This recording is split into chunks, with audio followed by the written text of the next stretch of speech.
This is the Election Bureau. You're live on The Big Issue. We are on 97.3 Citi FM and Citi TV as well.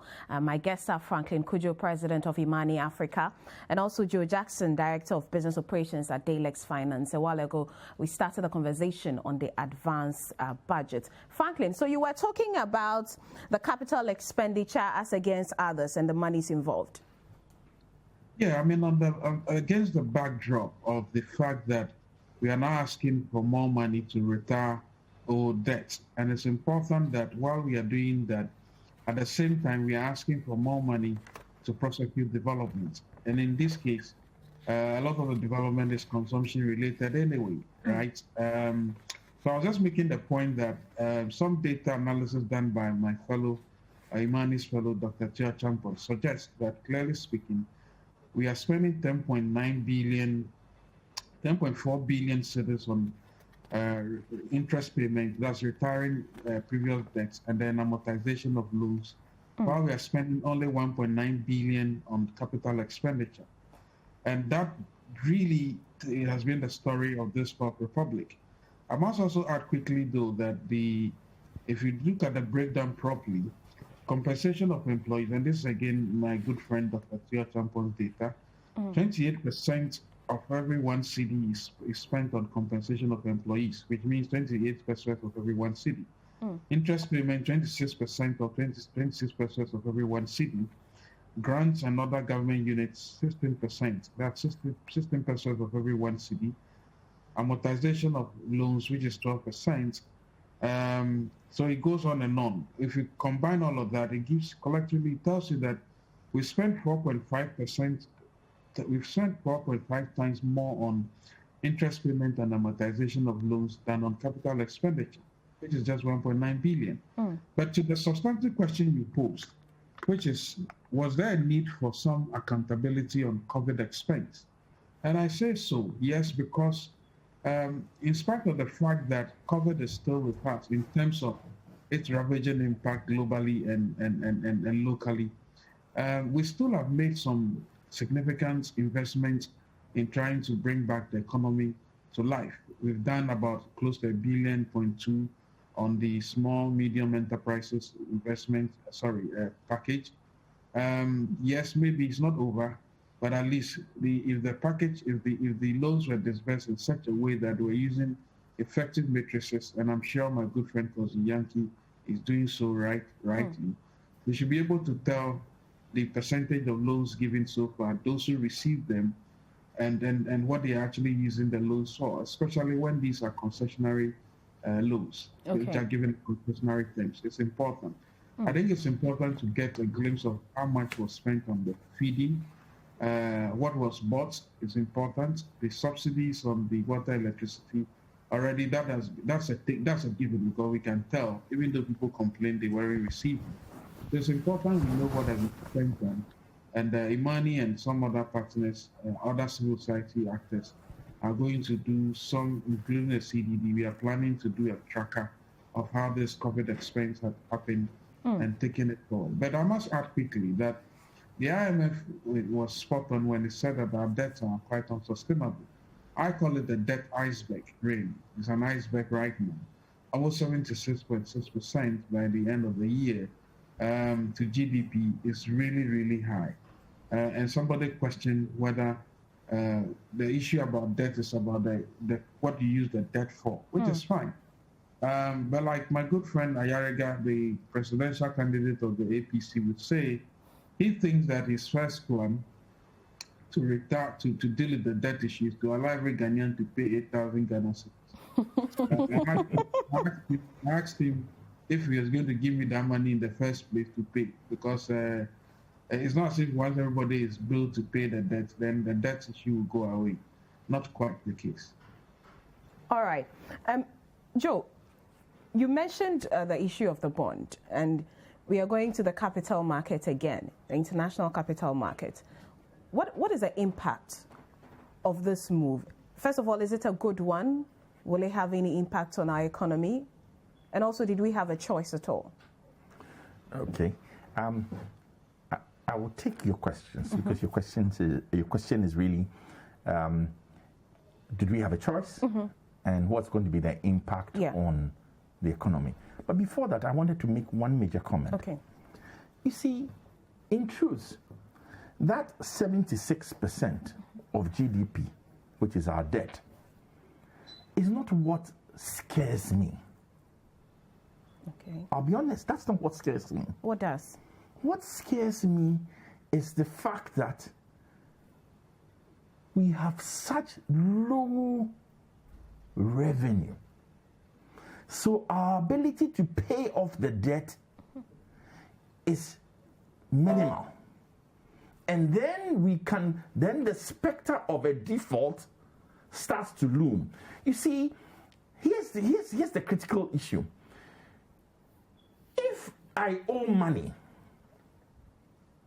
and the money is more than 100% of my monthly income, and yet all you deduct me to retire the debt, right, is 10%, right, then I'll survive. And my ability to pay that loan is good. The challenge we have is that our income, the income, which is the taxes that we generate, are so low that a sizable, a scary chunk of that income goes to pay, just to service the debt. And we are borrowing to pay off debt. Now, look at it this way. It's easy to throw out a figure and say, oh, the US owes more than 100% of its debt. Japan is heading towards 180% of its GDP as debt. But the US is spending less than 10% of its revenue in servicing debt. Okay. What will change the equation is the fact that what will change the equation is not to be scared about that mystical number of 70% or 76%. It's for us to sit down and have a conversation about how do we get people to pay more taxes? How do we block leakages? How do we bring the informal sector into the tax net? How do we make sure that those who earn more pay more? And that we don't take that small portion of people who are paying taxes and hammer them. How do we change from more indirect taxes, which is a cheap and easy way, which hits the poor heavier, into the direct taxes, which makes those who earn more pay more? You see, the discussion about debt cannot be just about, are we borrowing? Of course, it's important. Are we using the borrowing wisely? It's important. But that discussion also has to be about our ability to service the debt and our ability, and you know, whether the debt is going to be sustainable or not. And now borrowing is a fact. Is that we've got to have an honest conversation about new innovative ways of increasing the taxes we earn. Okay. And so when you ask me, is there any choice from borrowing? I say we don't have a choice. The borrowing must be done. So what are we supposed to do? Shut down the government? COVID is real. The enforced slowdown of the economy did happen. Do we need a stimulus to get this economy going? We do. Is even what we are discussing about the stimulus, is it good enough? No. We would have preferred to have even more stimulus, but there's no money. So we have to borrow. We don't have a choice. And in order not to cripple businesses locally, we have to borrow from outside, because you know what happens? If we borrow from inside, and already we are borrowing too much domestically. Okay. If we keep borrowing, if we try and borrow domestically, the rates will go up even higher than they are now. So what will happen is that the businesses that are already suffering because interest rates are high, interest rates will shoot even higher. So borrowing from outside means that there is a hope that we can borrow and fix our short-term problems without making the situation for businesses local businesses, even worse than it is. Because if we borrow locally, the rates will go even higher and cripple local businesses, and each one of us will suffer. Okay. So, should we go for a bond? You have to understand that we are between a rock and a hard place. Right? The question is, let us know exactly what you're doing with the amount. Let us have that conversation. Let us be accountability as to this figure that you've given us for liability management. And then let us immediately, and what was missing for me is it's easy to tell us what Q1 will happen. But what are we going to do to change and increase the taxes that we bring in? We can't keep pumping out freebies. We can't keep borrowing unless we have a method, right, that will increase our ability to service that debt. And there's no room at all. So, and so when we say we are between a rock and a hard place, I tell you, it is tough. I mean, it is not for nothing that the finance minister referred to a biblical term. He said this was Ghana's Baal Perazim moment. Yeah. That was when there was divine intervention to save the Israelites. In spite of all his optimistic words, he's telling you that the situation is so dire that we need divine intervention. that's what I would drop, because he's saying this is our Baal Perazim moment. That's what we need. And the situation is tough. So, do we have a choice? No. Is it okay to borrow from outside? Yes, because borrowing from inside will have a negative effect on our economy. But we should know what we are doing with the money.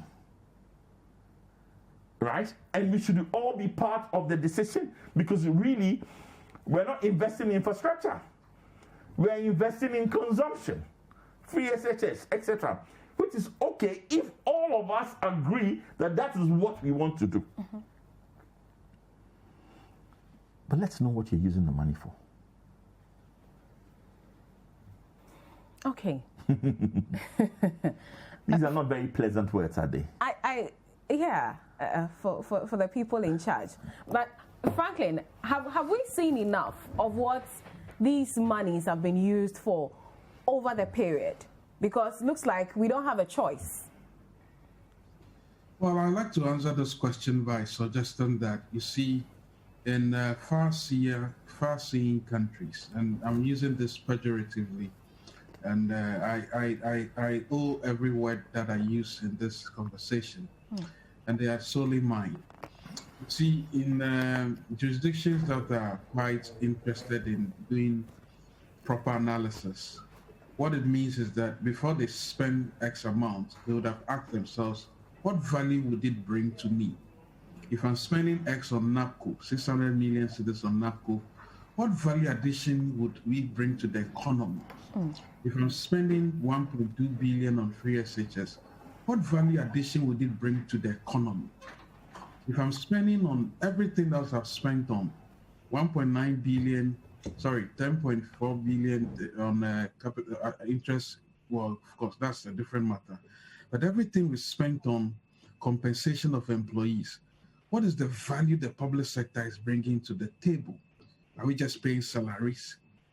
You know, there's a reason why I like Trump so much. When he talks about firing people for not bringing value, it's the only reason why I like him, by the way, is because he talks about the value addition to the economy on every dollar that he spends on you.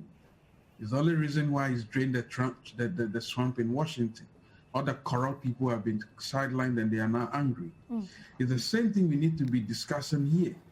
If I'm spending X on climate mitigation efforts in Ghana, I should understand the value it brings to the economy down the line. We haven't done those permutations at all. It's the only reason why when my good friend Joe Jackson talks about what are you using the money for, he's in one way also asking the question, what value has that brought to you? So yes, borrow, but use it in such a way that when you're now making an investment, $1 or 1 cedi, you should know the impact that 1 cedi is going to generate. You see, the challenge with governments, and I'm using governments in a broad manner here, across the world, is that, you see, because they don't generate the money, it's like when you give them money, it's like giving car keys and whiskey to teenagers. They'll soon crash. Essentially what happens is that because they do not do the hard work of knowing the value addition to the dollar, the cedi or the dollar they extract from all of us, they do it just like happy-go-lucky persons. And so because of that, this age-old question about value addition is important. When Joe talks about the fact that, yes, if you borrow internally, you actually are excruciatingly narrowing the space, briefing space for indigenous businesses. It's also true, which leads me to the other question really, Joe. Now, all the borrowing is supposed to spawn infrastructure development. Infrastructure to where? And for what purpose? Is it bringing us additional rice at reduced price or tomatoes at reduced price all year round? No, it's still cyclical.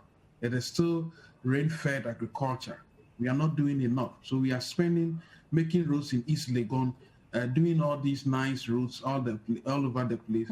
You ask yourself, why is East Legon the only place in the country that needs good roads? Right? I mean, I've been hearing on the show, Abena, the Citi business show, every now and then you're lamenting on your show on the Voters Diary. You know, I listen every day, by the way. Oh, okay, good to know. Yes, I do. And every time you guys complain about, oh, this constituency, I think you guys were in Wale or something. They were yesterday. Wale and Smith. They were complaining about the roads and what have you. Yeah. Now, the question is it everywhere in this part of the world, or in this part of the country, that must have first-class roads? I'm not trying to be issues on, but it is important. You have to ask yourself. I mean, so you construct roads, you need to understand what you want to do. So the question about the value addition is important. That is why when you are introducing a post technology like Unipass or Incomes, and again, don't believe all those numbers they are churning out. They are total lies. The Incomes is not generating anything, nothing, zero. In fact, it's not generating enough revenue as the previous system were. We are down by 200 million Ghana cedis almost every month since Income started, right? And you ask yourself, what went into that decision to change course? But the other point I wanted to make quickly about raising money and paying taxes in this town, as Joe has said. Joe, if you look at the Ease of Doing Business Index, the World Bank's report, unfortunately, since 2016, we've been plummeting. Our fortunes have been plummeting on the index. And the index points to about 4 or 5 reasons why we are doing so. One, it is difficult paying a tax. It is difficult getting permits for construction and what have you. It's difficult registering the property. Abena and Mr. Joe Jackson, did you know that only 10% of lands in Accra have been digitized? Not 10% of lands in Ghana. This is data from the Lands Commission. Only 10% of lands in Accra, not the whole Ghana, have been digitized. So it means that when we are now lamenting about property values that would have to be done so that we can get taxes, appropriate taxes, we have been sleeping on the job. Only 10% of lands in Accra have been digitized. What it tells you is that you only know that's the only basis on which you can get some creditable revenue. But these are all low-hanging fruits, and they are lying and they are there looking at us. You know, the president said 2 days ago that he's going to ensure land registration and acquisition is made effortlessly simple. Well, I like that, but we should walk the talk. We shouldn't form committees because we know what to do. The president said the committee will be established. We've gone past committees. We spent almost $300 million to do land administration project. And by the way, the reason why I'm harping on this issue is about it's a golden egg that can give us a significant amount of revenue. Okay. If you value lands in this country properly, you can get enormous resources from it. But the question is, how easy is it to pay a tax? How easy is it to attract a loan? These are all questions that go to the heart of a business. I don't think borrowing alone can solve this issue. In fact, the borrowing is done at the behest of the public,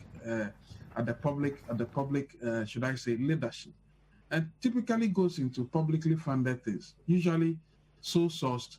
And now we know that most of the sole sourced things are. All right, Franklin, thank you for that. Let me read some of the messages our viewers and listeners have been sending to us. Jones, Adoboy from La. The evidence was so clear that it couldn't be swept under the carpet this time around, as was done with other similar cases. But the president should also be reminded that okay, you're talking about fraud. I don't know if it's still in relation to the PPA issue, but thank you very much. Dominic from Airport. It's appalling when hearing the finance minister say they have managed the economy very well. We, the citizens, are aware of the increasing public debt. I think Mr. Oforiatta should have said something better than what he said. Kweku in La Paz. These politicians are misleading Ghana. They don't plan for anything and they don't want to fight corruption. Tijani from Yendi, we thank the president for the swift action, but I don't think it's enough. Please make him refund the money he has received as salaries since his suspension, and if need arise, must be put before the law court if he's found guilty. Okay, Bernard in Medina. Now we thank the media for uncovering this huge acts of corruption. You see them build huge mansions, drive flashy cars. Little did we know they steal from the public. Okay. Obeying in Tema on corruption, this government, it's F-. I voted for them because I think corruption is the root of our poor roads, poor infrastructure, but they have proven they are worse than any government in the history of the Fourth Republic. They have borrowed more and they should be kicked out. Okay. Thank you for your messages. This is the big issue. There's one here from Kweku in La Paz again. It's interesting how we do things in Ghana. When the NDC was in power, borrowing was a sin, but when the NPP is in power, borrowing is a blessing. What a country.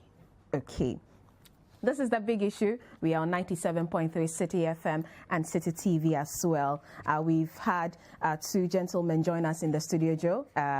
Dr. Owusu Sarkodie is an economist, and Dr. Lord Mensah, senior lecturer at the University of Ghana Business School. Gentlemen, you are welcome.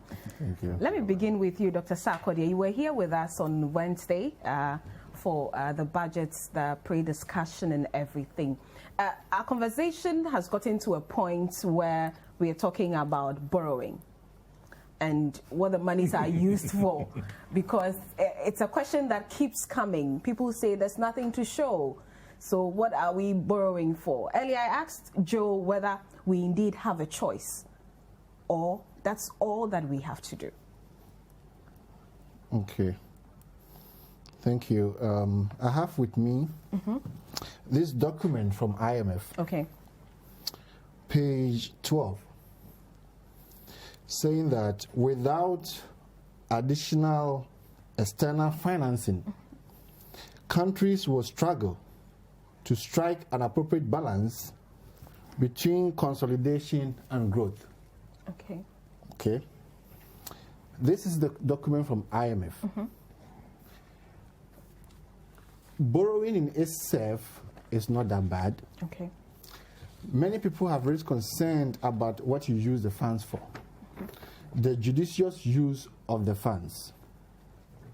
If you had asked me this question last year, I was here on big issue, and I said a whole lot about the public debt, and I indicated, and I gave you a whole list of indicators that point to the fact that we are not managing the public debt well. But in the midst of COVID, in times of economic slowdown, this is the first time in the history of the world that we are experiencing both health crisis and economic crisis. And in the economic crisis, we are experiencing both the demand shock and supply shock. In 2008 financial crisis, The world did not experience demand shock. It was only supply shock. This is the first time in the history, and every country in the world is crippled by this pandemic. Ghana, gratefully, is even doing better. We are doing better than South Africa. South Africa, per IMF own growth projection, South Africa is behind Ghana 9 percentage points. Nigeria is projected to grow negative 4.3, 5 percentage points behind Ghana's positive 0.9%. So, name me one country that is doing better at this time. Every economy is suffering. So, economic literature teaches us that in times of economic slowdown, there is what we call disequilibrium. Your aggregate demand has fallen short of aggregate supply. What do? You raise aggregate demand. What are the components of aggregate demand? Consumption expenditure, investment expenditure, and government expenditure. So there's no way I would advise government to cut down expenditure. If you are raising concerns about efficiency, yes, I agree. But there's no way I would advise government to cut down expenditure. Whilst as far as you have closed your borders, you will not get your revenues. Your oil prices has declined from the budgeted estimate of $62 per barrel. Now we are doing $42 per barrel. You've lost $20 per barrel. So once your revenues have not been able to match your expenditure, and I will not advise government to reduce expenditure.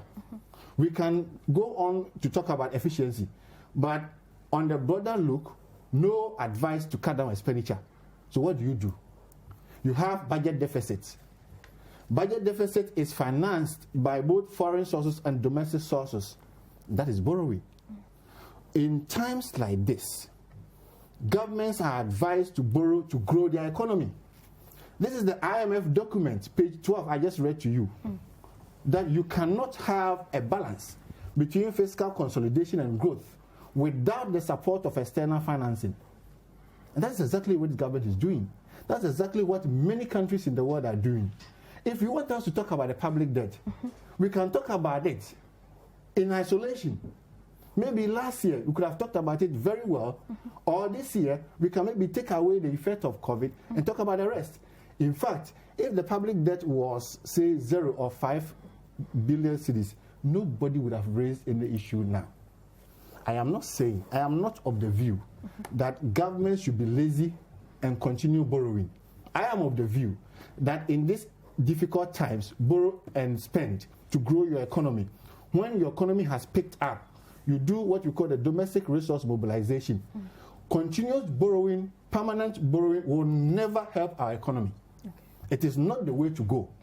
So when we are discussing issues about borrowing, we should put it into proper context. The times have changed. My economic professor, I told you last week that he said the economic question is the same, but the answer is different depending on the times. In 2016, when NPP was campaigning about this, reducing the taxes. No, I'm talking about abolishing the taxes. Okay. Those nuisance taxes should have been abolished in the year 2014 per the Laffer curve. But they were not abolished. In the year 2017, they took the bold decision to abolish it. Now, if you ask me that should government abolish taxes, maybe yes, maybe no. When the government is going on the trajectory of fiscal, expansionary fiscal policy. Now, expansionary fiscal policy means that you either increase your expenditure and or reduce taxes. This is the way many countries in the world is going. Once you reduce taxes, your revenue will fall short. What do? You do financing by borrowing, domestic and foreign. So we can always discuss this public debt and borrowing in different contexts. Okay. You can also look at the mix. Are we doing more of domestic or more of the foreign? Foreign. The document I just read to you again is arguing for foreign. Because in the domestic, if you do that, the only way Ghana can lure Ghanaians to lend them money is to raise the treasury bill rate as an incentive to do domestic borrowing. You live in a country, in an economy where only 6.8% of workers are government employees. The remaining 92, over 92% are private sector. So if you continue to do that, do more of domestic borrowing, you are carrying out. And you are facing difficulties, you want your economy to grow. So you will not do that. You only look for external sources. So I have not changed my position. And I am not saying that that is what this country must do in the next 2, 5, 10 years. All I'm saying is that in these difficult times, we are doing exactly what so many countries are doing. Ghana is even doing better, and I just quoted some figures for you. We are to grow 0.9. South Africa is to grow negative 8.4. Nigeria, negative 4.3. And even our 0.9, the Minister of Finance was hopeful that we may get to 2%. So in conclusion, and I have read the two manifestos. I think last time you interviewed me, and I made the point, and I'll reiterate the point, that the two manifestos have not paid greater attention to the supply side. And that's what we need as a country now. Academia, Mr. Jackson in the industry, media, we will all put pressure on the two major parties, MPP and NDC, to start focusing on the supply side. That is the only way to go now. It is not about how do we share the money or who to get the money. It is about how do we generate the money before we think about sharing. NDC talks about, I think I should remove this mask. NDC talks about the big push. There's nowhere stated in their manifesto the source of that 10 billion. MPP talks about 100 billion Ghana cash. There's nowhere in the manifesto talking about how to get the money. So we just mentioned the figures. We want this amount. We haven't put together any plan on the supply side. So you take a look at the manifestos, and the reason why I'm concentrating on the manifestos is that since 1992, any party that wins power, they draw their budget from the manifesto. So if your manifesto hasn't addressed largely how you're going to generate the resources, and you're only talking about, I'll spend on this, I'll spend on that, I'll spend on this, what are you going to spend? Where are you going to get the money from? So this is a wake-up call for, I think the president said it, that if COVID has not taught us anything, it has taught us to be self-reliant, to be inward-looking. Now, if borders are closed, if nobody is demanding your cocoa, what will you do? Won't you manufacture it here? So if nobody is able to lend you money, what do? You generate your resources here.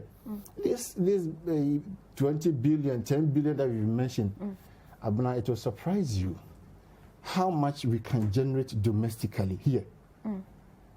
Going digital. People go to the markets, collect their revenue tolls. They go with Ghana must go back. When they collect the money, there's no accountability. By the time it gets to the authorities, about half of the money is in people's pockets. Look at the toll booth. We are collecting coins. When we all, Dr. Lord Mensah, he was schooled abroad. When he went there, did you see people collecting coins? Our leaders, they have their classmates managing outside economies. Their classmates, they went to school abroad. Their own classmates, they go to their classmates to borrow. So if we are not able to manage ourselves, manage our own resources, do our own domestic resource mobilization, we will continue to borrow and cripple our economy. So yes, we borrow now, but going forward, 2021, 2022, 2023 upwards, we must start looking seriously at domestic resource mobilization. I'm waiting for the substantive budget, which will be read in March. I want to see whoever wins. Like I'm saying, it's a wake-up call. We are going to put the pressure on them. Whoever wins this election, coming with their substantive budget in March, must seriously look at the supply side. Okay, let me come to Dr. Mensah now. Dr. Mensah, let's hear you. Of course, this budget is going just for the first quarter of March, but the issue has been about the borrowing, and Joe says we don't have an option. That's exactly what Dr. Owusu Sarkodie has also. Do you also agree that we don't have an option as it stands now, looking at our situation? Well, I think we will have option, but then not now. Okay. Because You see, financing has to do with timing. And financing has to do with scale as well. So you time, and then at what quantum do you need? Now, they've all mentioned we don't have option. But the question is, to the scale of the level that we want to borrow, do we need that now? And what is causing that? It is the expenditure. Because if you look at our structure, you clearly see that there are mandatory expenditures and there are non-mandatory expenditures. The problem we have is the mandatory expenditures. Interest payment, is the non-mandatory expenditures. Interest payment, you can't avoid it because you've borrowed and you are now paying with some, percentages that you're supposed to pay. Salaries, you cannot avoid it. Yeah.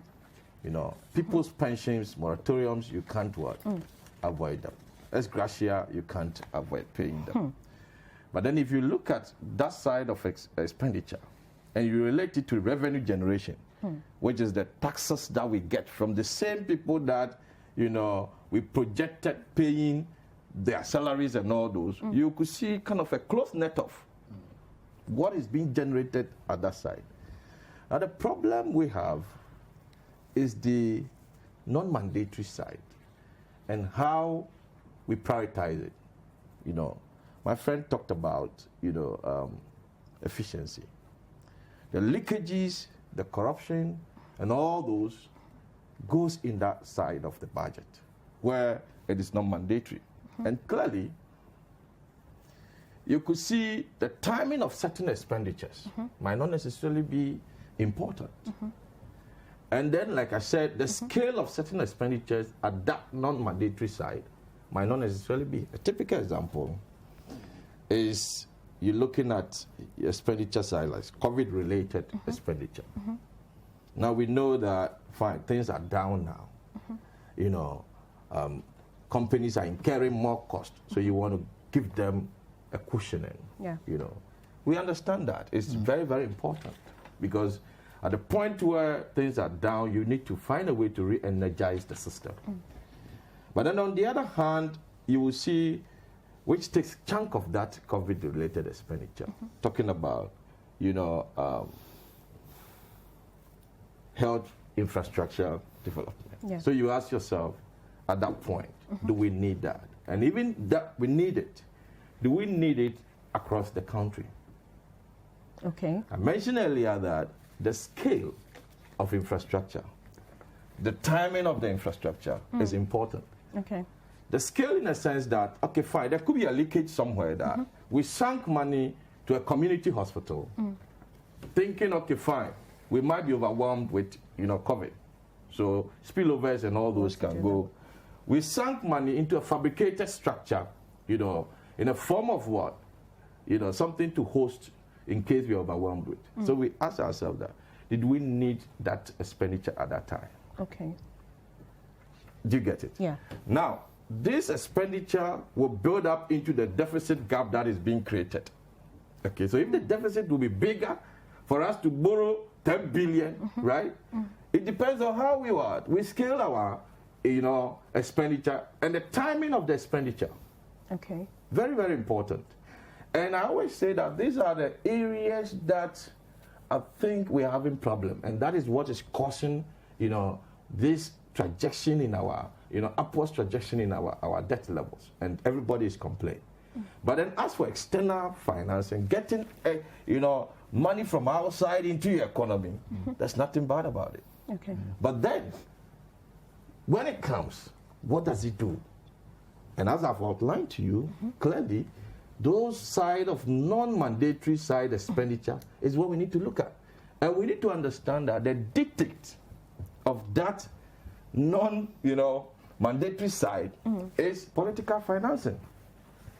Okay. Because that is when projects are being allocated to people who are financed parties, and whether the size of the project will meet the demand or whether the size of the project is far, far below the demand, they don't care. All that we need is let's put up the structure. Money has been sunk. So you go around the country, you see a lot of uncompleted buildings, outcompeted structures, and in the end, we're not seeing the impact for us to have the benefit from it. So that is where we need to look at clearly.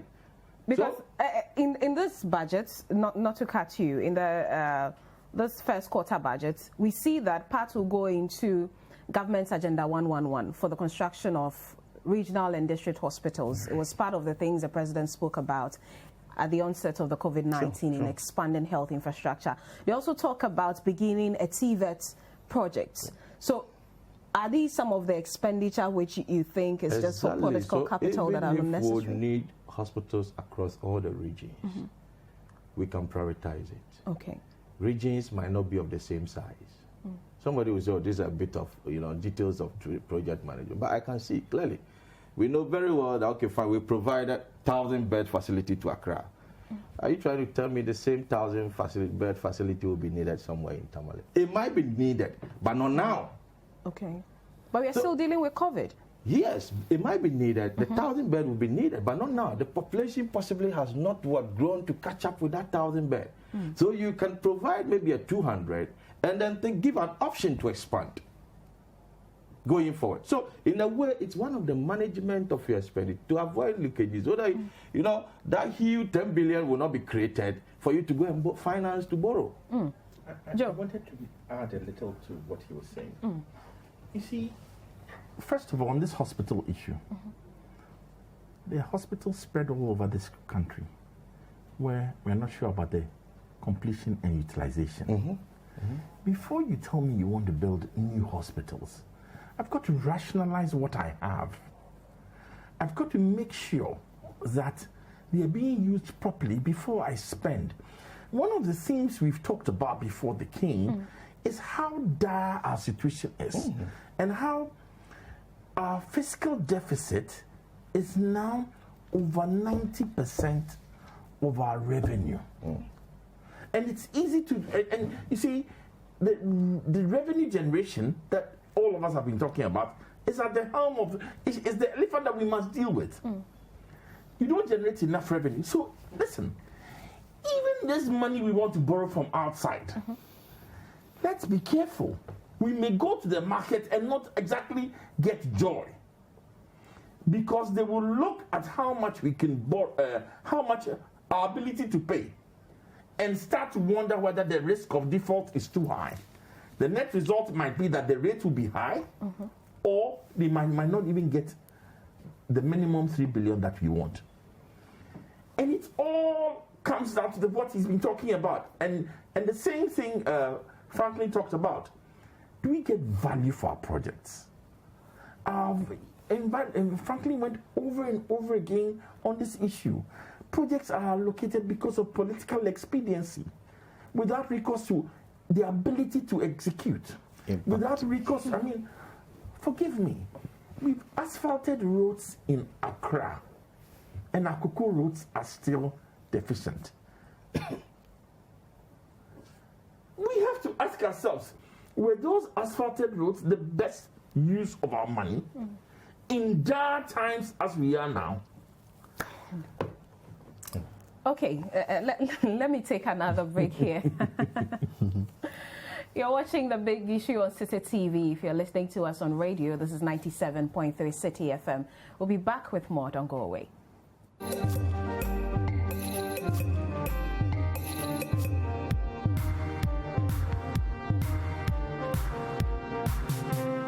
You're welcome back to The Big Issue on Citi FM and Citi TV. My name is Abena Nyamekye Ampadu. I'm here with Dr. Owusu, Sarkodie. Franklin Cudjoe is on Zoom with us. Joe Jackson, Director of Business Operations at Dalex Finance, and Dr. Lord Mensah, Senior Lecturer at the University of Ghana Business School. We've been joined via telephone by former Finance Minister, Seth Terkper.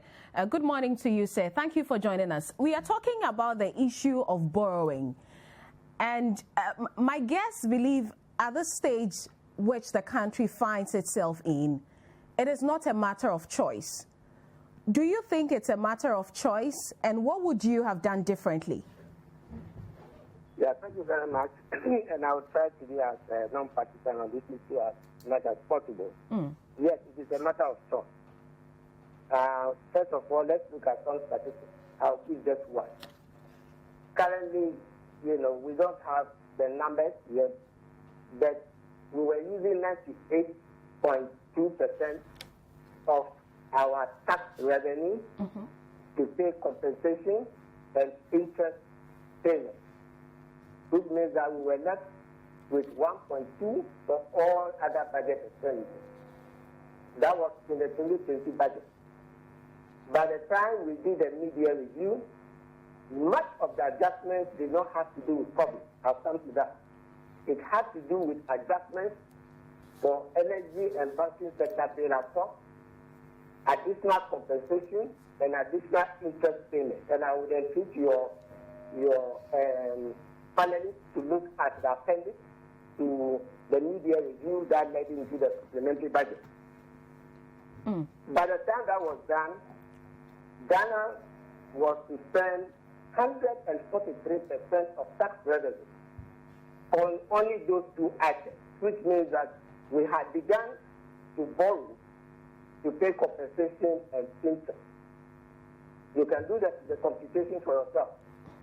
If you are encouraging borrowing under these circumstances, the country is in for trouble.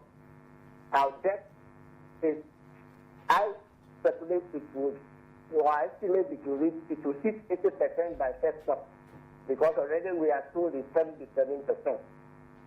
Now the IMF document that was quoted, yes, it's successful because of the constraints in domestic market. And in our case, it was before because non-resident investors were already leaving the market. By the time we were reading the first budget in November, and it is in the budget, non-resident investors. So again, let's be cautious in blaming everything on COVID. Now the document also says, if you read carefully, it says that countries should cease expenditure.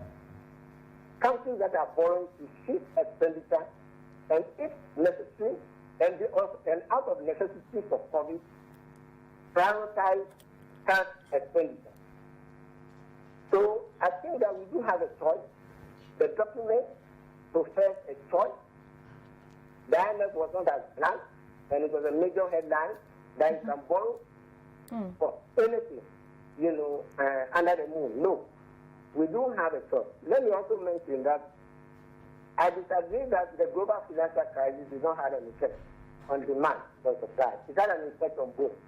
All crises have effect on demand and supply. But let's look at this from a Ghanaian perspective.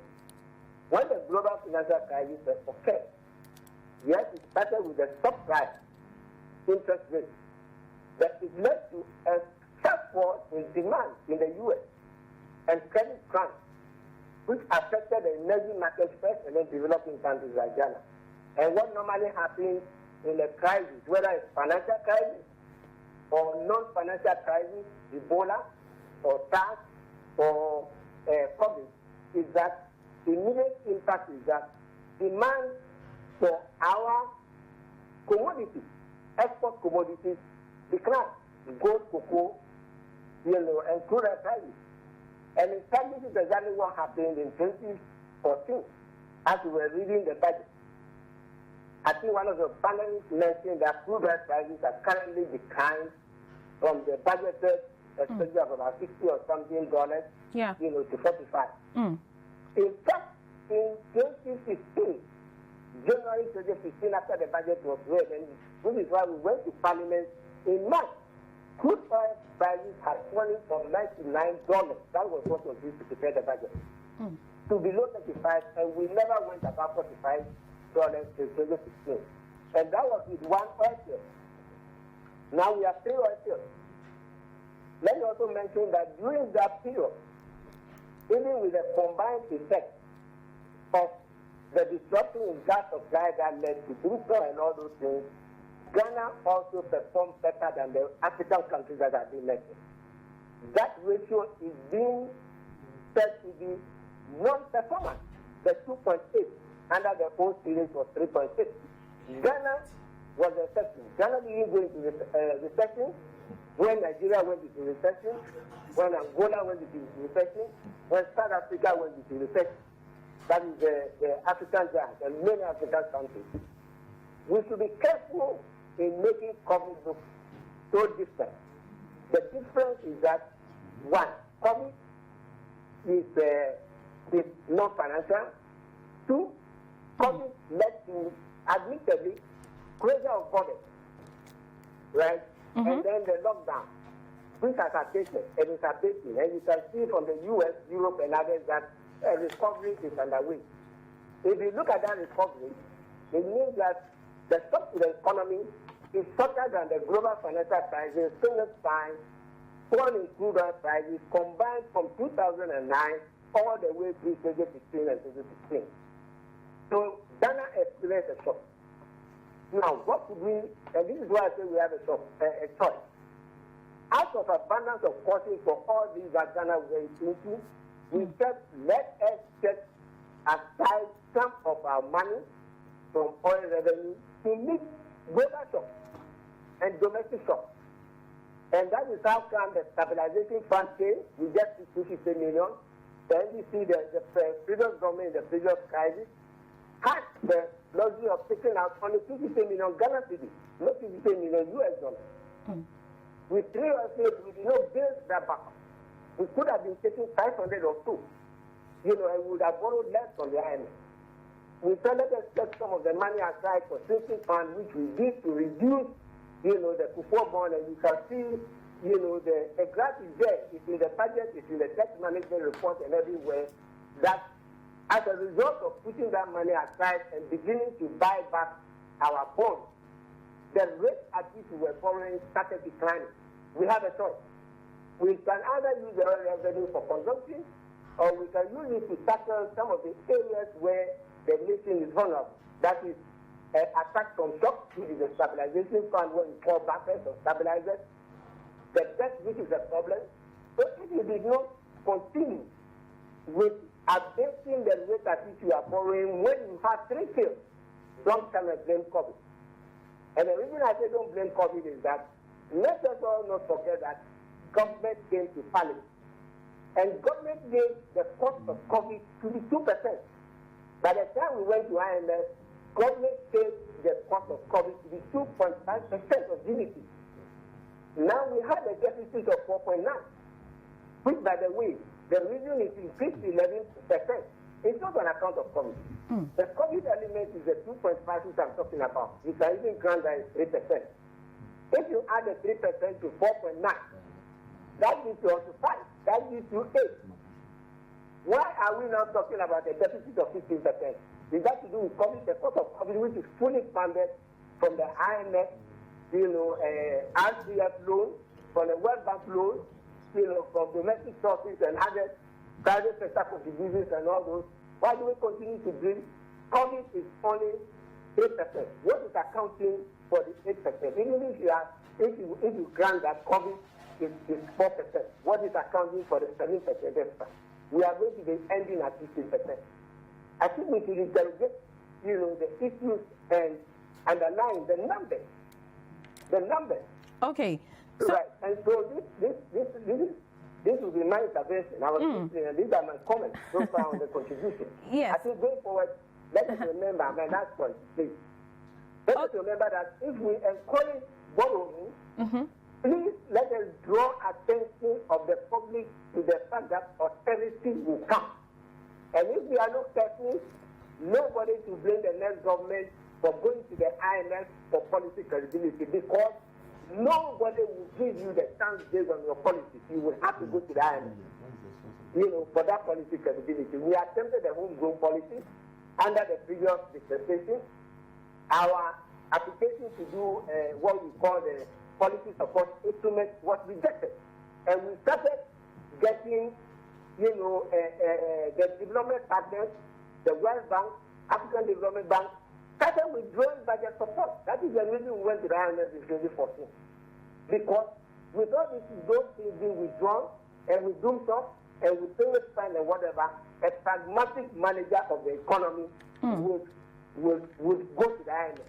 And so if we continue encouraging spending when we are in a crisis on anything, that remember, during the 2016 debate, we said that let's do a expenditure system. And that's how come we curtailed the building of 200 schools, to about 120. Even then, we could not complete it. It was like opening. And this is because of the pressures the economy was facing as we went to Parliament to clean the budget. So please, we do have a choice. Okay. We can encourage spending, but let's tell the public that the time for austerity will come. The time for increase in taxes will come. The time for cutting expenditures will come. Honorable, let me come in here. You said a number of things, and you said that COVID is non-financial, even when other economies all over the world are suffering as a result of the pandemic. Again, it is not a finance. The cost is not financial. The cost is not financial, but it is having an impact on the economy. That you agree. Financial implications. So I'm not saying that it's exclusively has anything to do with fiscal or financial. I'm saying that the cost, unlike the global financial crisis, which is a banking or financial crisis, the cost of banking and financial, in this case, it is a real sector issue, which is health crisis. But it will have the same consequences. That's why I said that it will have the same consequences in global demand falling and demand for your commodities falling, and their prices going down. So it will have the same budget and foreign exchange effect. And that's why I said we should be careful to make a sharp distinction between financial and non-financial crisis globally. They have the same effect as far as developing countries are concerned. Okay, so you as finance minister at a time like this wouldn't have borrowed but gone into the stabilization fund and oil revenue? Is that what you said? No. I think it is dishonest of me to say that you don't borrow in a crisis. We borrowed during a crisis. Remember, it was during that period that we did the 10.75 because we didn't have the option of a soft loan like the RCF, which the current government went to. If we had the option for the RCF, we would have gone for the 1 billion from the IMF at very low interest rate and not gone, to the capital market to borrow at 10.75 because we had to definitely save them, the budget. So no, that's not what I'm saying at all. That would be very dishonest of me to say that in a crisis, government should not borrow. Okay. But I'm saying that when you borrow, you must do things like expenditure station, and when the times are good, you prepare for the bad time. You don't prepare for a crisis in a crisis. You prepare for a crisis when the times are good. And the time we should have prepared for this crisis was to have continued building the stabilization fund, and we would have withdrawn more than 50%, continue using the sinking fund to pay down debt, and our debt levels would have gone down. Maybe we would have been borrowing from 57%, but ended maybe somewhere around 55%. Then we used all of these which were being dealt from the oil revenue into consumption. And so we shouldn't be blaming COVID. And I'm saying that out of one experience you learn lessons, and these were the lessons that we as a government learned. We had a choice. Remember that we took off $332 million of the Cudjoe bonds between 2014 and 2016 when we had a crisis. But if we didn't do that, we wouldn't go to the market. And that's how come the interest rates began to fall. And that's how come the present, I had mentioned of present bill rate. Present bill rate started falling from about 23% to 16% by the time we were leaving office. And that's because we were reducing our exposure to the domestic market by switching to the external market through the switching fund. And I can say for sure that by the time the NCP, the current administration, used what was in the switching fund to take off the Cudjoe bond on October 4th, 2017, that is money we had left. The yield on that bond was only 4.5% compared to the 8.5 coupon rate. Okay. Finally, before you go, this is not directly about the budget, but it begs the question, since we are talking about generating revenue internally, and the NDC is promising a big push of some 10 million. Where is that money going to come from? It will come from managing the budget. It will come from managing oil revenue. And let me remind, your listeners that, since we were the only government that did massive infrastructure, and at the same time, we, slowed down the rate of borrowing, which declined from 2014 to 2016 when we were doing all this infrastructure. The rate of borrowing declined, and reserves from 2017. The graph, as I said, is in the 2019, budget, and it's in the 2019 debt management report, so you can examine it for yourself. Let me also make a note of caution that when you read this, and I made this to the fund, at the webinar recently at the IMF World Bank annual meeting, everybody is talking about Ghana's tax effort not being very high. Remember that we have rebased twice. And when you rebase, your denominator, the GDP, increased in 2010 by 60%, and in 2018, it increased, by about 25%. So the GDP has been expanding due to rebasing. When the denominator expands and the numerator remains constant, that is the tax revenue, the ratio will fall. It does not necessarily mean that other countries are doing better than we were. If we were on the almost low GDP basis, Ghana's tax to GDP ratio today will probably be around the sub-Saharan African top average of 17.5, or 18%. But that is not to say that as a middle income country we shouldn't do more, on domestic revenue mobilization. And that is why we did the GRA reform. That's why we did the segmentation, into large, small, and medium taxpayer offices so that they can service those segments of the economy. That's why we merged the income tax, and the service and the VAT service because taxation for the domestic is about the same invoice so that they can improve efficiency. Many of those reforms were sought, and they have been sought together with the GIFT, right? So yes, I am all for revenue mobilization, particularly as a tax professional. That's how I started my career, and that's what I do to earn a living. Okay. But I'm drawing attention to the fact that we rebase our GDP, and therefore, if we rebase the GDP, the ratio will fall. Okay. Thank you. Thank you so much. Go above 20% as a middle income country. That I agree with the panelists. Okay. Thank you for joining us. That's the former finance minister, Seth Tekpe. He was listening to our conversation, and then he wanted to make a few comments. Joe, let me start with you. He says the excuse of COVID is not enough. On that point, I have to disagree with him.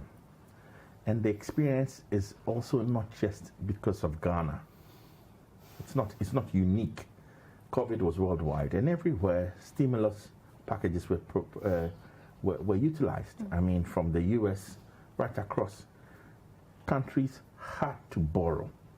So there was a need to borrow because of COVID, and we could have a debate as to whether COVID alone is responsible for what we are borrowing now. But I don't think we can debate about the need to borrow for COVID. We can debate whether, and remember that initially, part of the discussion had been that do we need to do all the things that we want to do over and above our revenue? And we can have that debate, and that's a legitimate debate. But can we also say that we didn't need to borrow for COVID?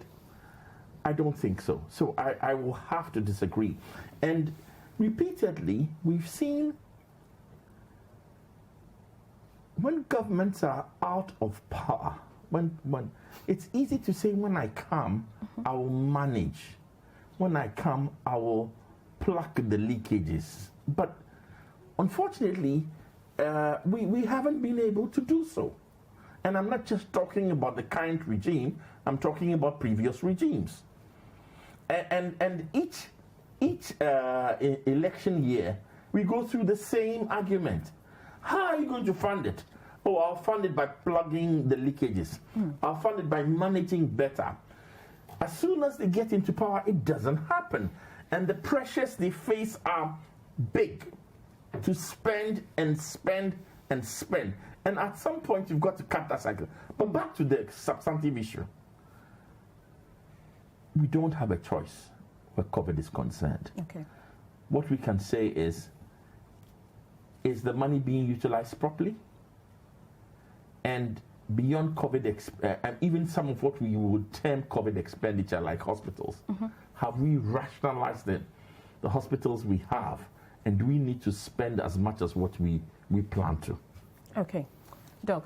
The very problems that he mentioned, compensation of employees, interest payment taking over 90% of the tax revenue, these problems existed in 2016 without COVID.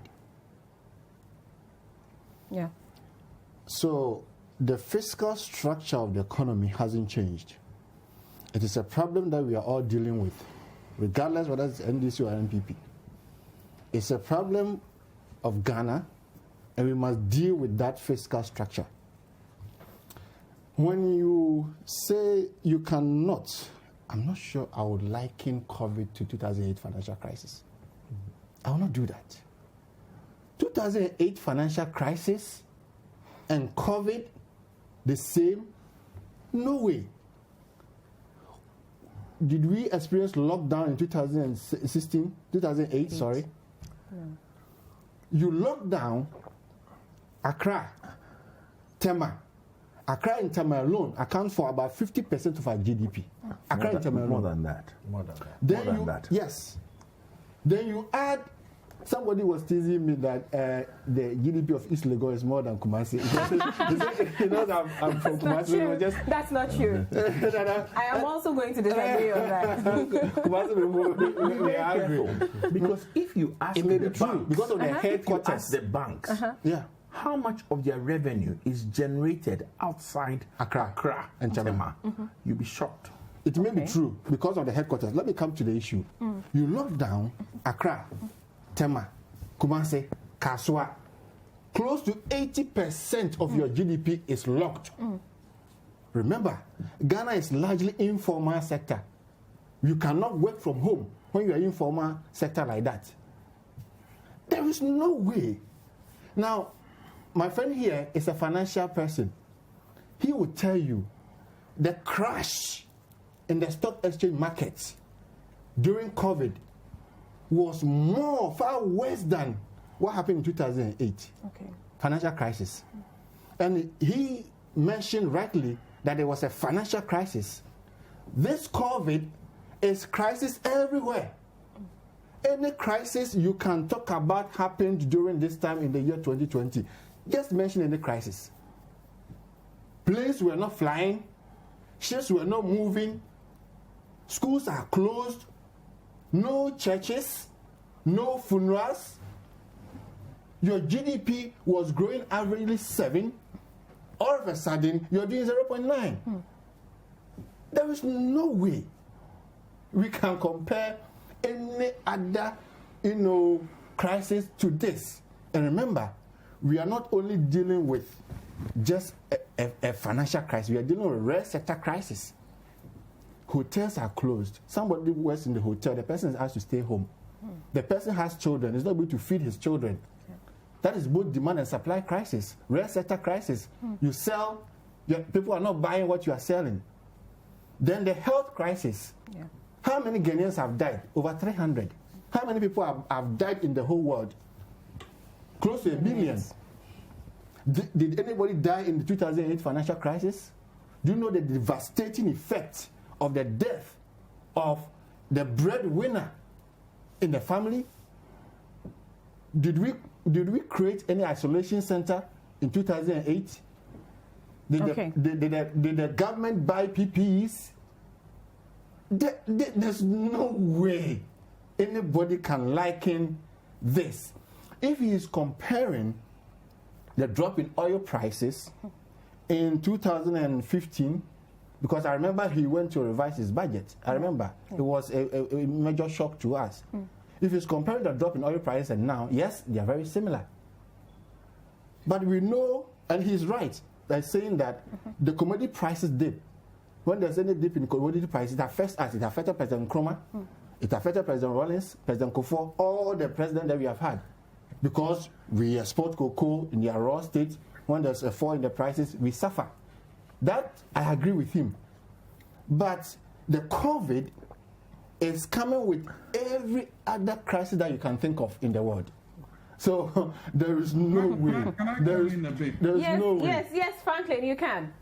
I'm sure we heard different things. I'm not sure the former finance minister was suggesting that COVID is the same as the financial crisis. He's saying that those ones we had control over, like the oil and the commodities, equally dipped. That's all he said. I'm not sure he's made any allusions to the fact, and I'm not speaking for him, but I heard exactly what he said. But okay, well, I'm saying what I heard, Mom. Yeah. That's what I heard. No, okay. So I am saying to you that the commodity prices, that shock, every government has experienced that. But COVID is coming with additional crisis. And my point is that the former finance minister has not downplayed the impact of COVID. I think the point he made generally is that, well, COVID, you said COVID would have an impact. I don't mean you, the finance minister suggested that the COVID was going to have an impact about 2% on the GDP. Yes. Now it's looking, in terms of the deficit. Now you're looking at almost 8%. And I think he's making the point that even compared to the financial crisis, where our major sources of finance were equally impacted, the interventions in terms of what is being done right now seems like an outlier. I don't think he's saying that COVID's impact should be downplayed. I'm not too sure. So if the COVID impact should not be downplayed, then how do you resolve it? Because if a problem has been happening to you, say 100, the continuum of the problem is 100, you find the same 100 to solve the problem. If a problem happened to you at 20, you find the same 20 to resolve the problem, 20. So if the impact of COVID is greater, you admit the impact of COVID is greater than the impact of 2008 financial crisis, then why don't you find a greater way of resolving the issue than what was done in 2008 financial crisis? Finance minister, I think the former, let's not run ahead of ourselves.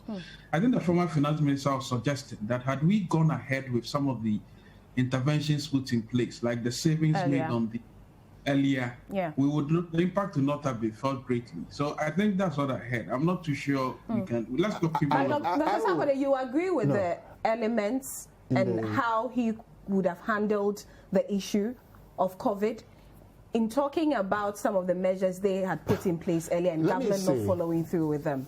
Let me say that we must applaud NDC government at that time. I think he was the finance minister, for setting up the sinking fund, the stabilization fund, and the heritage fund. That one, we applaud them. They were in government, they did the right thing. Because without the sinking fund, we'll be borrowing about 32 billion cedis now. The sinking fund for the next first quarter is providing 22 billion Ghana cedis. So for that, it's a very good initiative. And he said that he would have borrowed. We have been talking about, we have talked, I think on Mensah and I and Mr. Charles, we have talked about already, about efficiency, about management, about prioritizing expenditure. But let me tell you something about revenue growth rate. We know every year, in terms of the nominal figure, it goes up. So usually we pay attention to the speed, which is the growth rate, the speed with which your revenue grows. In 2011, when we discovered oil, our domestic revenue growth rate was as high as 50%.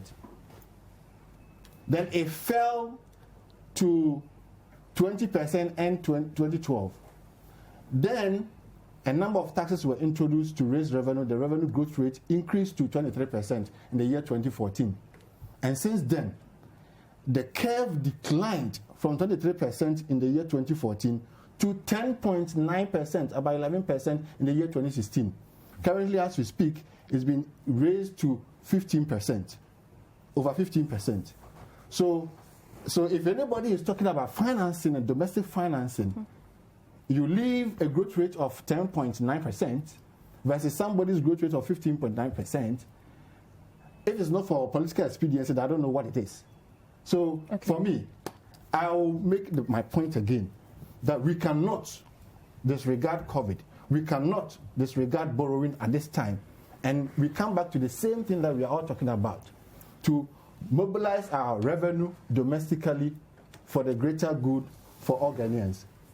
Dr. Mensah. I think if I heard the former finance minister very well, they seem to, highlight on the excesses of spending that COVID is attracting. And I seem to, side with him in a way. Because if you look at, a typical example, let's come home.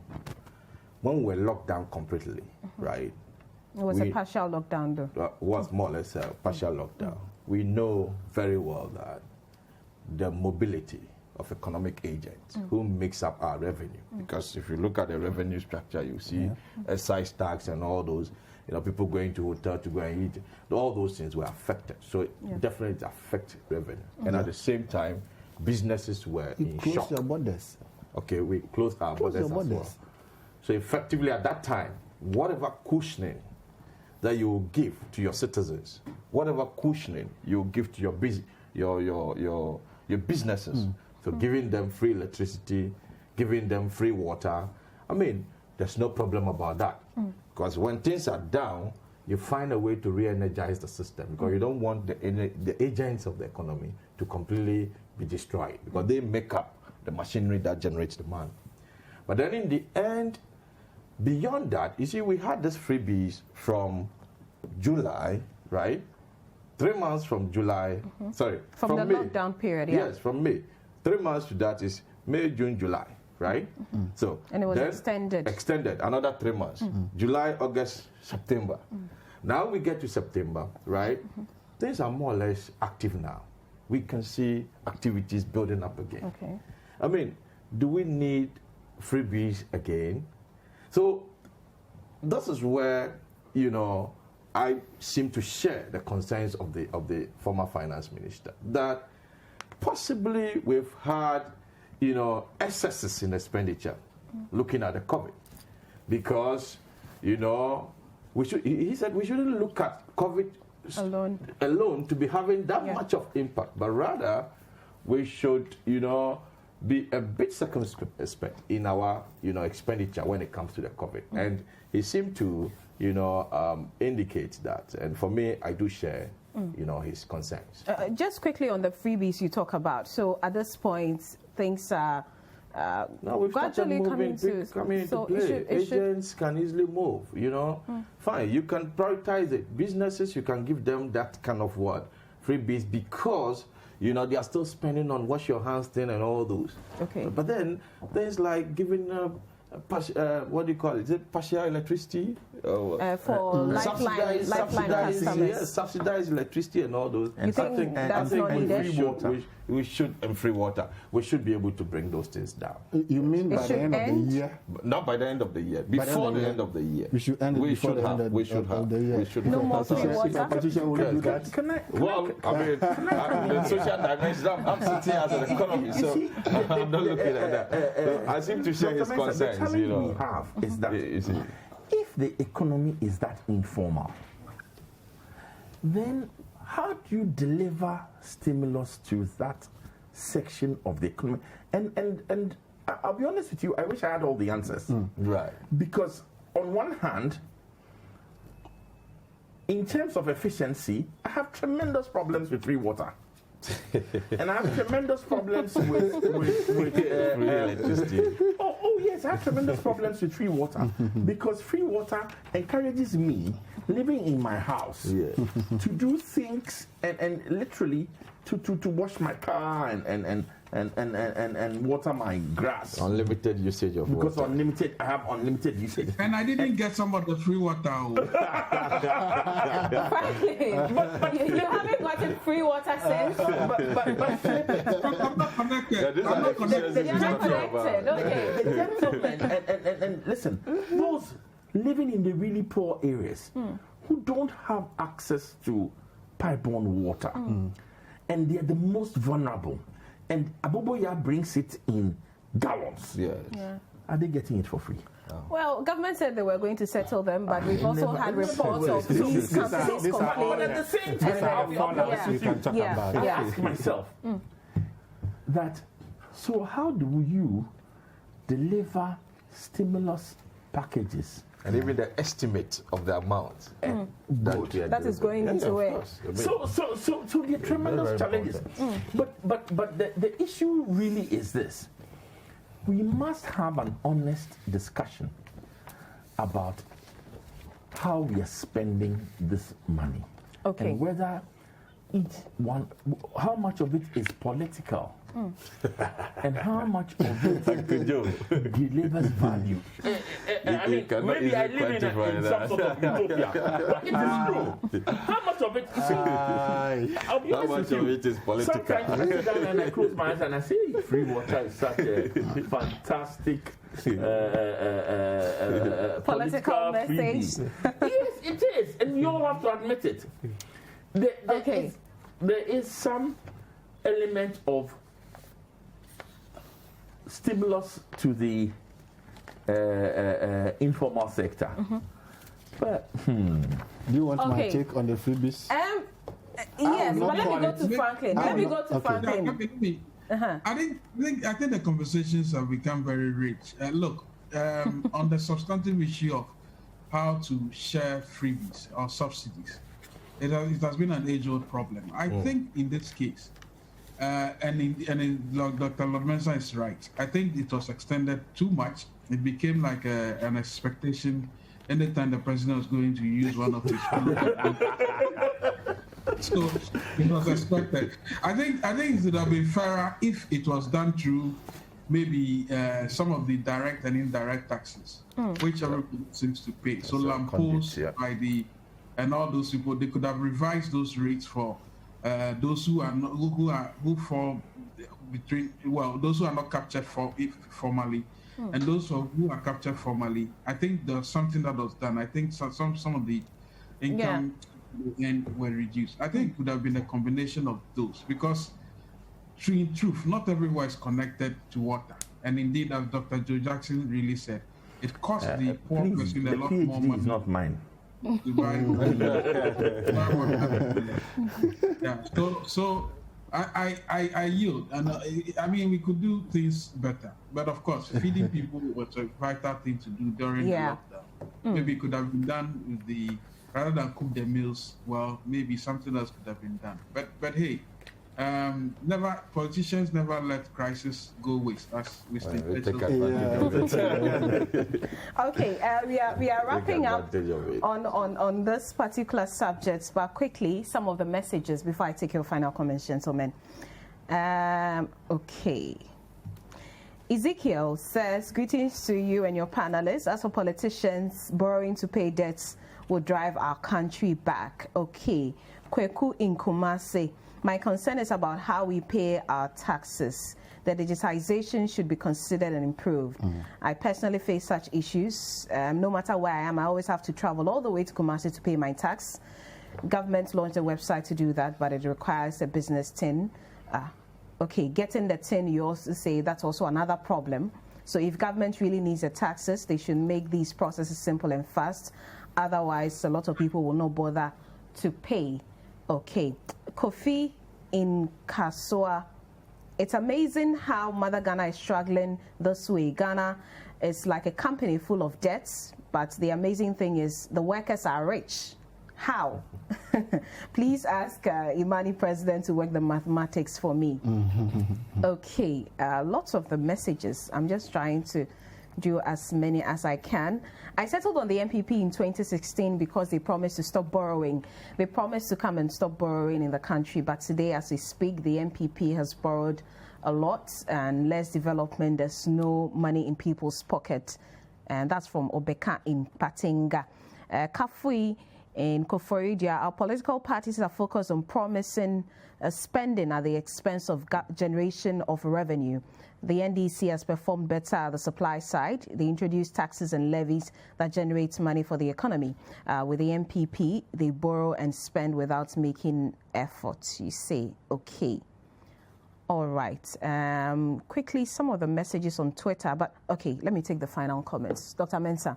Yeah, I think my message is clear. I mean, when it comes to the expenditure side, the non-statutory ones, I mean, we have to do as much as possible to control, the leakages here and there. But then I also mentioned that, the dictate of those leakages, other side of non-statutory expenditure It's mainly the way we finance, our politics. Okay. And that is when,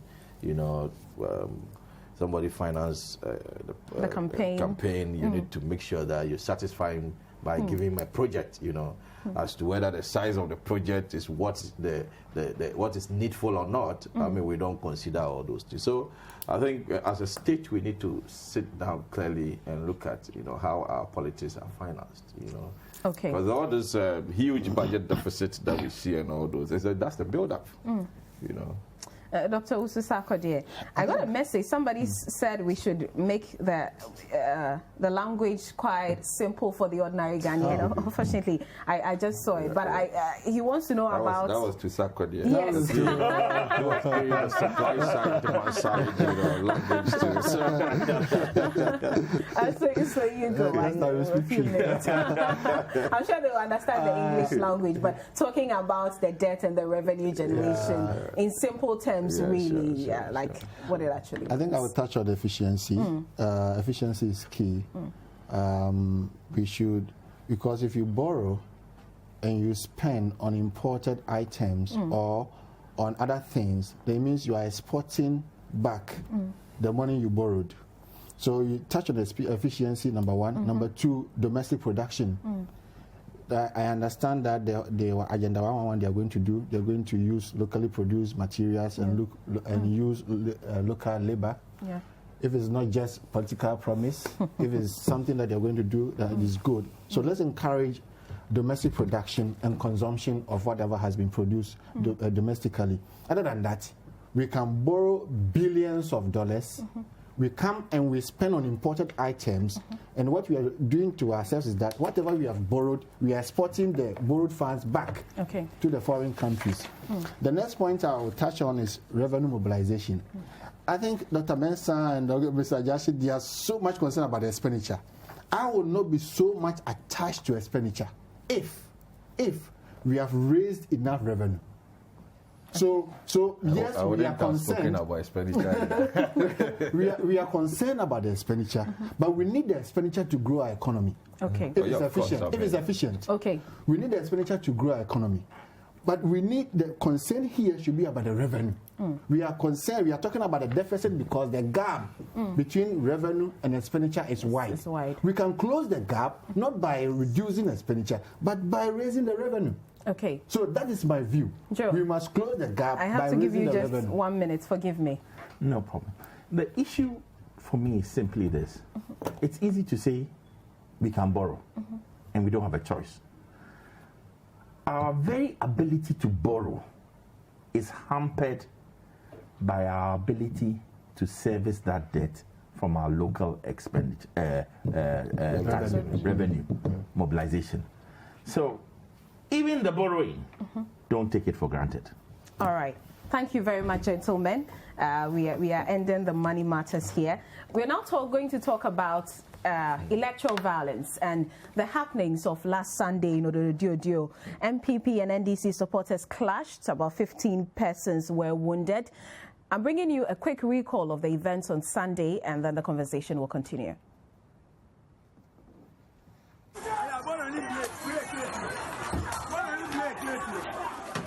The Odododiodoo constituency is one of the hotspots in the Greater Accra region.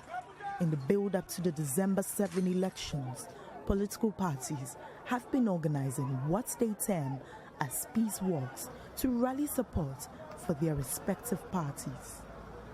A peace walk by the opposition NDC on Sunday turned violent when sympathizers of the two major political parties attacked each other, inflicting gun and machete wounds on themselves.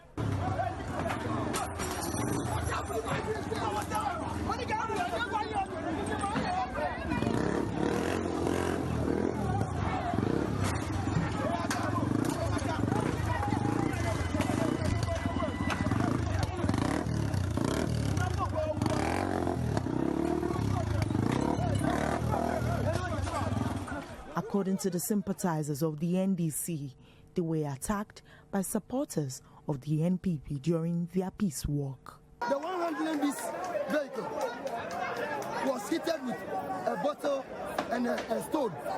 You know, the bricks, the pavement bricks. This has not happened in this constituency before. We don't know the reason why they are doing all these things. It's election. Say your mind, I say my mind. That is democracy for you. But at this time, they are just pushing everything on us. Everybody have to do NPP by force. We don't know the reason why. They are now so say you got NDC for you got give it. Me MPP ni bia ye de. Mass here. Ye fi makwala eba. Ye do fi hanu. MPP office. Omutu toa edi bo small ye MP. Ama mani pray. Omu de abeba so bo. The Oma announcement Odododiodoo. Eti nana also nyame ani no metu fe. Anka je MPP for na. Omu Cudjoe no on to omu no omu nche de omu ya no. MPP for no. Omu ko a rally. Obi anka swe. Yesu ye time ni say na obi kwa ochina obi be ye ni die. And then the Yesu edu yeso ni Yesu ye ko ye. Ye ba no ni o ye du main road no omu bo omu two bottle ni about toy ni adie na ye papa ye ko ya ja ye ko. Eti ni e ba ye ti ya shutu in for 5. The NPP, on the other hand, claims that members of the NDC, upon reaching its party office while embarking on the peace walk, vandalized their property.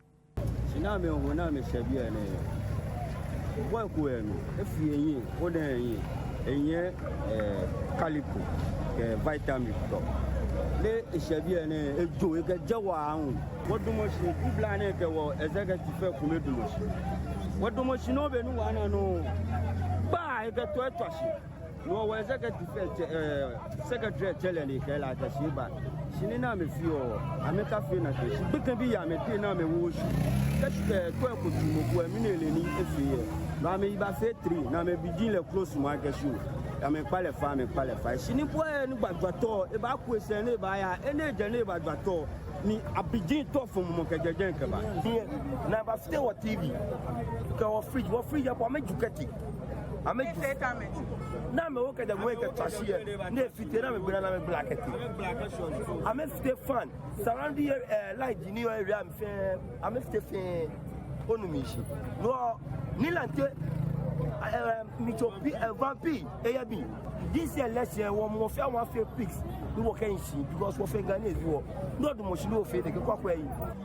At the time of Citi News' visit, police enforcement from the Greater Accra region had been deployed to control the situation. The Director of Operations at the Greater Accra Regional Police Command, ACP Kwesi Ofori, spoke to Citi News. Police intervene to stop the violence. Now the police are in control of the streets, as you can see, by deploying heavily. But we've spoken to police. So that's what happened on Sunday. After this break, I'll be hearing from Colonel Festus Aboagye, retired. He's a security analyst, and Nanaya Akwada, Executive Director of the Bureau of Public Safety. Don't go away. You're welcome back. This is The Big Issue on Citi FM and Citi TV. Colonel Festus Aboagye, retired, has joined me via Zoom. Colonel, good morning and thank you for joining us. The issue of electoral violence and the happenings of Odododiodoo, has the country's security forces shown enough preparedness going into this year's elections and dealing with the violence? Well, first of all, thanks for having me. We are all informed as of last week that the security forces are ready. Indeed, they have been ready for quite some time. That's evidence of violence at Odododiodoo tends to suggest that they were not quite, not ready, but they didn't anticipate that there was going to be such a violent outcome of the peace walk. That might have been due to probably incomplete intelligence, or it might have to do probably with capacity issues, i.e. the numbers that they require to have deployed to protect the march and to ensure that the two opposing parties did not come into conflict. But be it as it may, we saw what happened, and we all realized that the police presence was not enough. Indeed, even the appearance, the uniform that the police personnel were wearing was a normal, office work type uniform, not one, in some kind of crowd control or riot management gear. So I have suggested that Odododiodoo probably is a good case study, a dress rehearsal of sorts, to inform the police that from now onwards, including on 7th December and after, they need to ensure that all political activities are adequately protected. The events of Sunday, we are told, there was a health walk, and I think this is a strategy the two main parties have adopted going into the elections, and having both the NDC and MPP hold theirs in a place like Odododiodoo at the same time. I don't know what it says about security and in the police being adequately prepared and anticipating such an incident, knowing very well the history of Odododiodoo. Well, we can have this debate endlessly, but I think we need to look at some other underlying causes of political violence. And it is always the nature of political violence, the involvement of the two major political parties as actors, the subculture of impunity that since about 2008, when we probably, I stand to be corrected, but from existing literature, we had the first incident at Akwada, and then onwards, including up to Owusu, January 2019. It doesn't appear that the relevant law has been applied to the extent that it would have served as a deterrent, to those who might be inclined to, resort to political violence. Sadly, even in the aftermath of Act 999, which I think came into force or whatever, August last year, again, not much seems to have been done. So if you look at the cases of political violence during the voter registration, if at all police have effected arrest and commenced prosecutions, the police has not come to inform us. So we assume that the law has not been applied. Before we even come to the technical aspects of implementing that Act 999, which contained a list of 27, if I'm not mistaken, political vigilante groups who were required to disclose their memberships, leaderships, funding, weapons, and so on and so forth. That hasn't been done. The bottom line is that we as a people like the political world. And when I say we, because we have an incumbent government, we need to agree that the government has not sufficiently, beyond establishing the law, implemented or undertaking activities or calls to be undertaking activities that would have helped to check, the increase in political violence.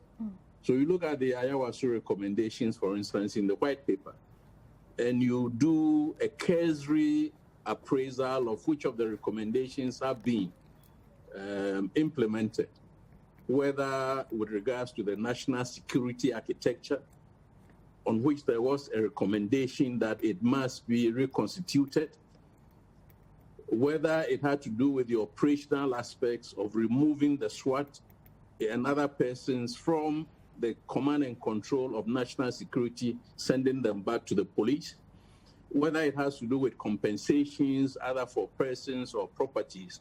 None has happened.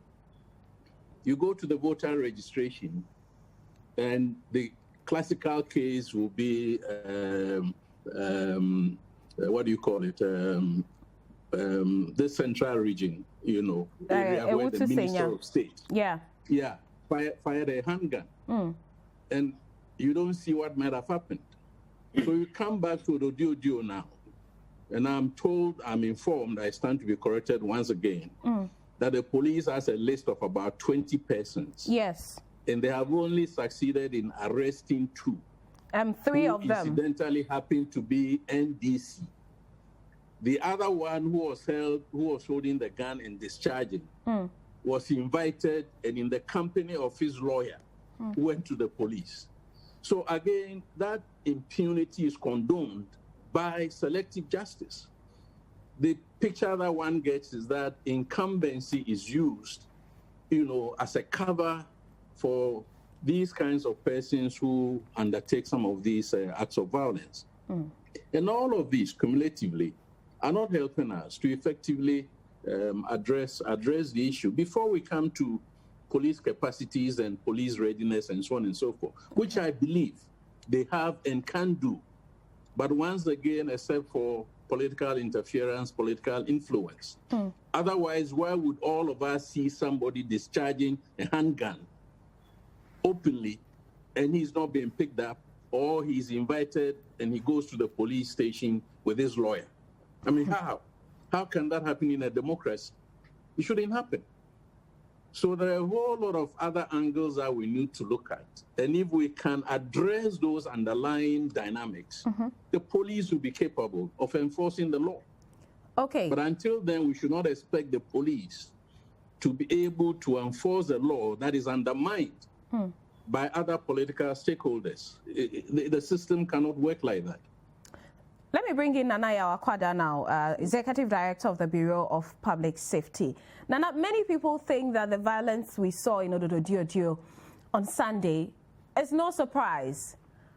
We've had a list, the police released a list of hotspots going into those elections.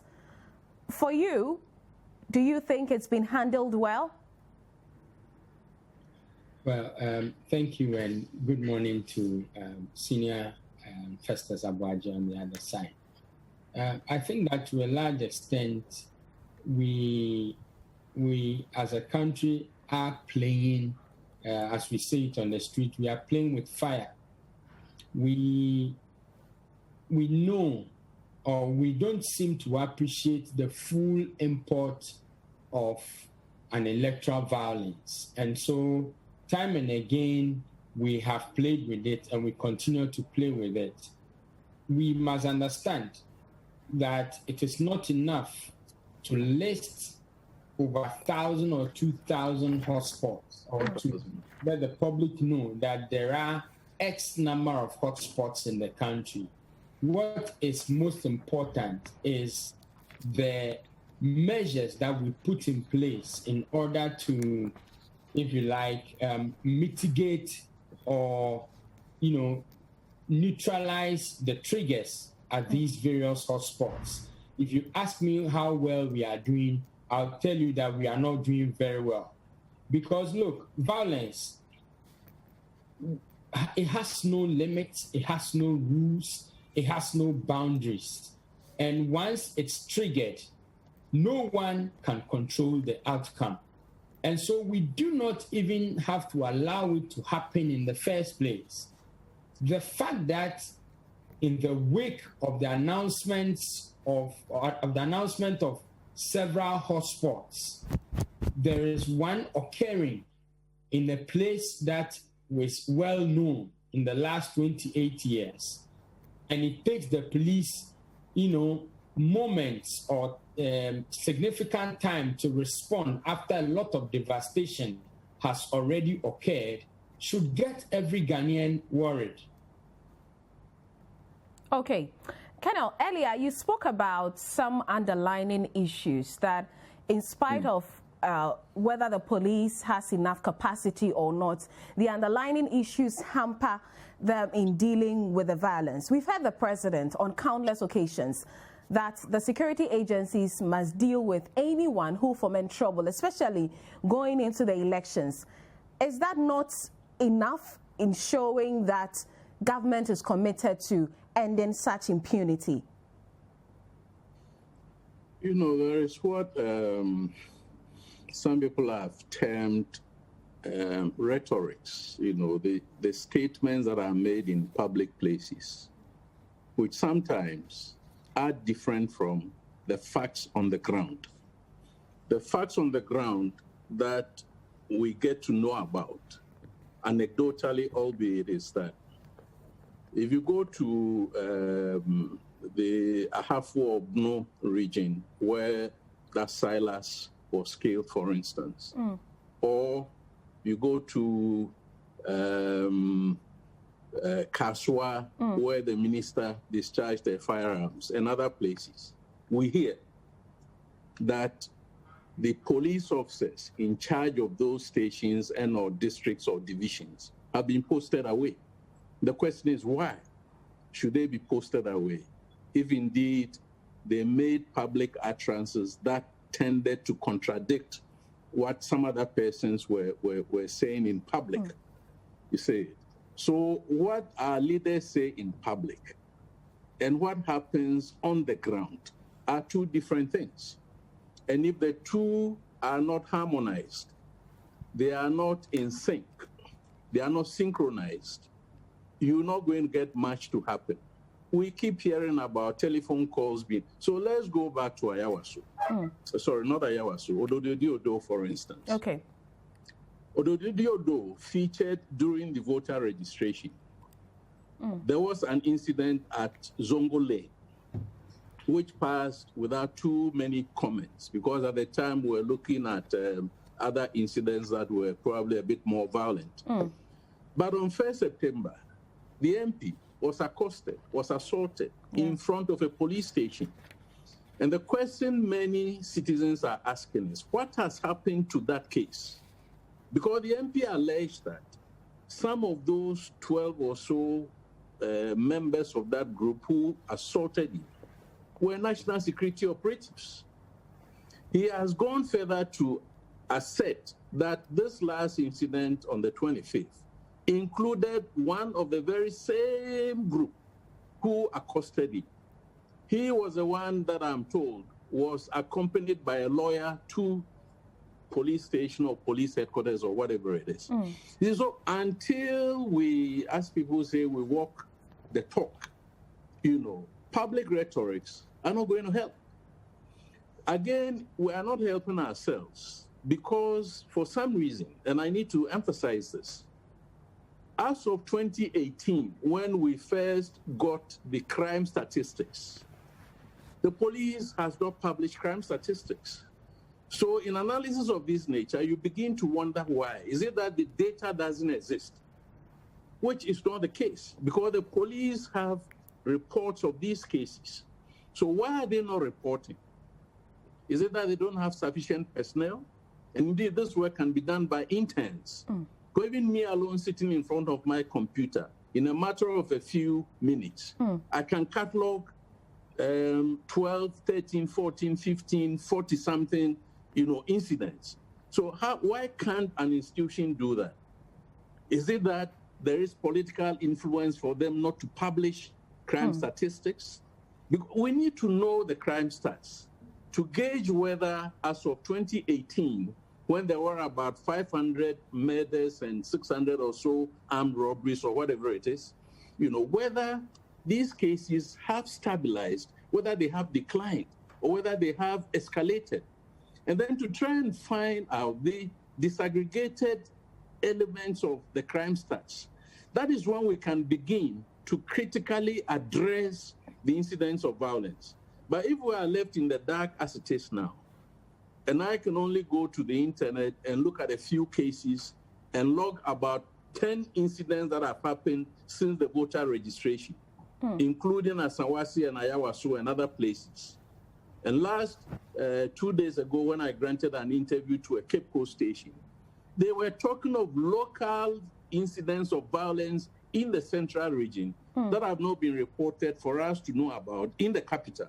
Okay. So it does suppose that by the time you go around the country, there have been several incidents of violence. Why are these incidents not being taken forward through due process? Why are persons not being prosecuted? Okay. And one of the conspiracy theories would be that there is political influence. Otherwise, I wouldn't see how the police, if left alone, will not, implement whatever laws that have been mandated in accordance with their mission to execute. So, for me, as far as I'm concerned, the type of rhetorics that our leaders talk about, sometimes don't speak to the realities on the ground. And the other picture is that I mentioned incumbency.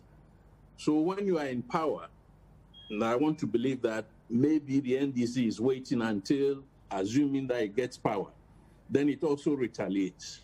You see, in philosophical terms, if you become an incumbent and you do not address the issues that you complain about when you were in opposition, you have lost any moral justification to talk about those issues. So on that score, both two major parties have not helped themselves and they have not helped us. But because we are currently talking about this era, this 4-year term, we need to be asking, why hasn't the NPP been able in government to address all the issues of political vigilantism beyond passing the law? Because the law by itself is not sufficient.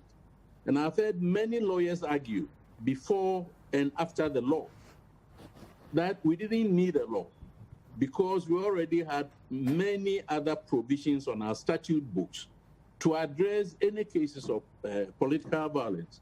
But we went ahead and we did it. And we are failing miserably, as a people, as a government, as political stakeholders, whatever it is, to try and rein in this canker that our brother is saying that what others will call an existential threat. In fact, this is more dangerous than the alleged Western Togoland, secessionist or irredentism, episodes that we witnessed. Political violence poses a greater threat to our national unity than those kinds of external threats. Finally, from you, before I come to you, Nana, the CDD yesterday released a pre-election survey.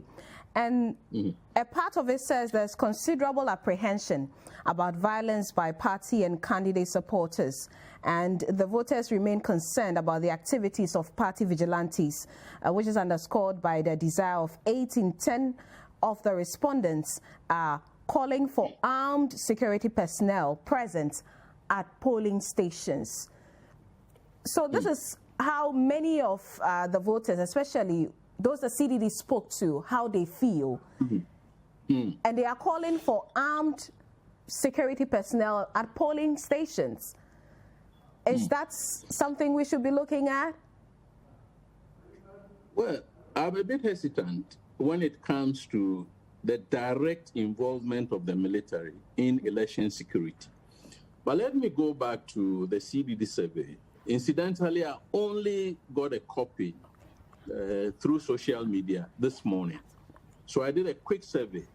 Now, in one of the slides, for instance, in 2016, CDD knows that security was not even one of the concerns about the elections. It didn't feature. But this time around, 5% of Ghanaians, the respondents that they spoke to, are concerned about security. Then, of course, there are several other slides that present the security picture in many, many other ways. So people are concerned that a higher number of respondents repose greater trust in the armed forces, followed by the media, followed by police, before the EC.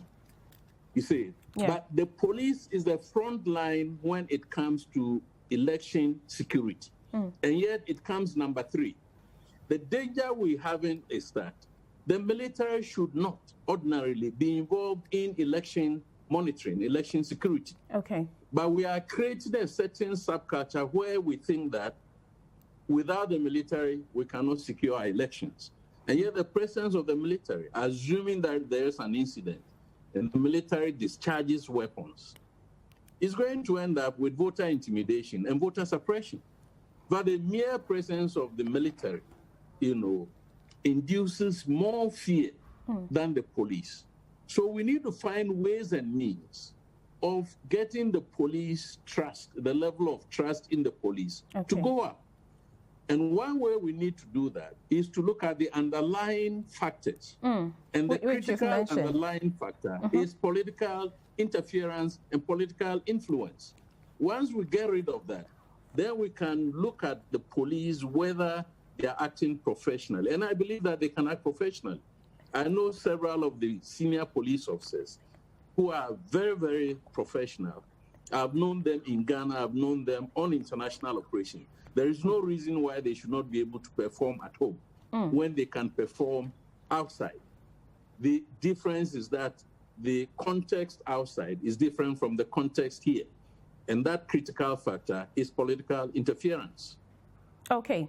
All right. Thank you very much. That's Colonel Festus Aboagye retired. He's a security analyst. And Nanaya Akwada is still on Zoom. Okay. Looks like we've lost him there. But thank you very much. That's how we end today's edition of The Big Issue. It was live on Citi 97.3 FM and Citi TV as well. This is the Election Bureau. Thank you to you for tuning in, for sending in your messages, and also for listening and watching. Goodbye.